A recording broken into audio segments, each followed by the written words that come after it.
Hello friends नमस्कार मु राखी आपण मानक स्वागत करुच्ची मोर आ गोटे नुआ वीडियो रे। तो आज देखंतु आम घर को कौन आसी आज बापा ये जाइतिले मार्केट तो सेठू देखंतु केते बड़ बड़ समुद्री कंकड़ा नहीं के आछंती जोटा कि मोर बहुत पसंद आ प्रायतः आम घर समस्तंकर भी पसंद।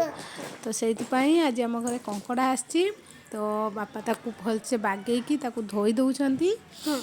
आमको तो बागे आसेनी काम बापा ही करती देखो बापा बागेकी ताकू पूरा धोईकी बढ़िया से बाहर कर देले देखिपे कंकड़ा तो खाइबा भल लगे हेले ताकू बागेबा टिके कष्ट जोटा कि जो मैंने जानी थे से तो आराम से बागे देवे आबे मुझे कंकड़ा टाक बढ़िया से भाजी नौची आठी पोई डंक आ सारू आलू ताकू टे प्रेसर गोटे सीटी दे दूची हल्का सीझीज ये आम कंकड़ा आ पोई पूरा रेडी हो गला। एबे बोऊ आसीगले आमर तरकारी करने कहीं बोऊ को हाथ रंधा बहुत भल लगे आंकु बहुत पसंद।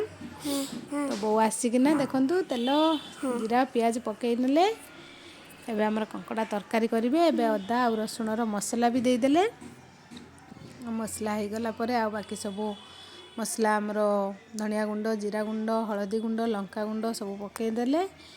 एबे पोईटा को टिके पकईदेले तापर हमर कंकड़ा पकईदेले वाह देखिक तो पूरा टेस्टी लगुच कंकड़ा एबे हो गला टिके फुटिला परे तापर हमर सारू पड़िबो। एबे देखंतु सारू आ बाकी मसला गरम मसला पड़ी पूरा रेडी हो गला। कमेंट रे कहिबे केमती लागुची। एबे हमर सब खाइबा पई बसिगलु। जदि मो वीडियोटी भल लागिवो निहाती लाइक कमेंट शेयर करिवे। रहूची जय जगन्नाथ।